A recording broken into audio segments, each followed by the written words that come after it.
Now listen carefully and answer questions 11 to 13.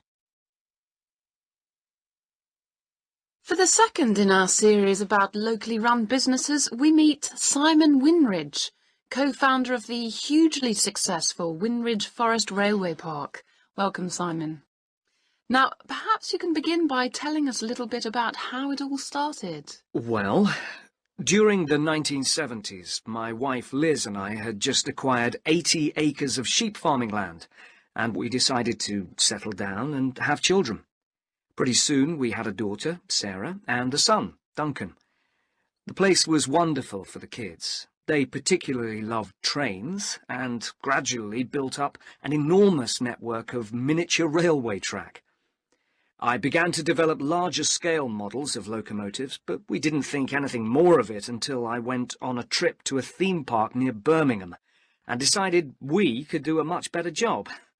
So we set up a small one ourselves, based on the miniature railway, and we opened to the public for just a month that year, 1984, in July, our driest month, because our children said they didn't want our guests to have a miserable wet visit. I dealt with park business and Liz carried on with the farm work. It soon became clear that we were onto a winner.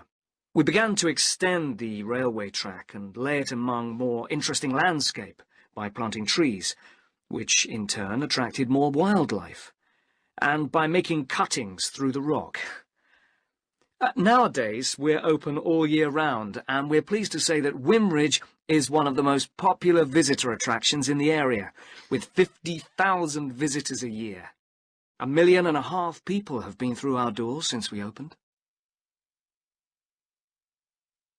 Before you hear the rest of the talk, you have some time to look at questions 14 to 20.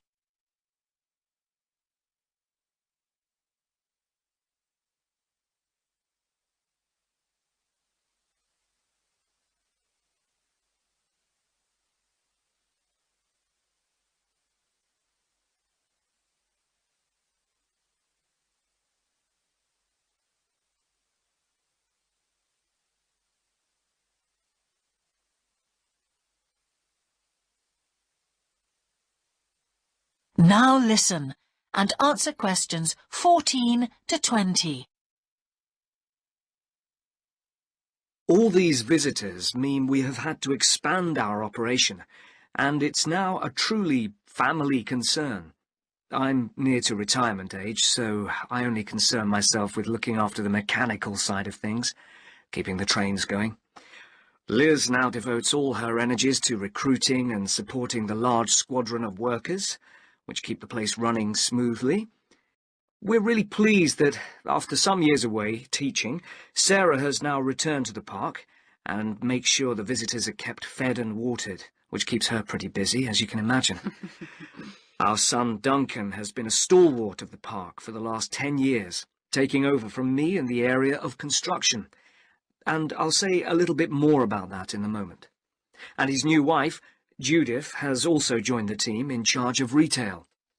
That's becoming a tremendous growth area for us. A lot of people want to buy souvenirs. So have you finished your development of the site for the moment? Not at all.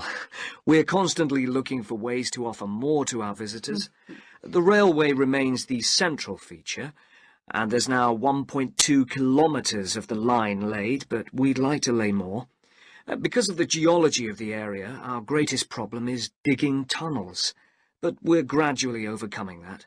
We're also very pleased with a new installation of the go-kart arena, which is 120 square metres in area. Again, the problem is the geology. We had to level the mounds on the track for safety reasons. We wanted to enable 5 to 12-year-olds to use the go-karts. And the main attraction here is the Formula One kart. We've known fights to break out over who gets it. And then, finally, to our most recent development, which is the landscape swimming pool.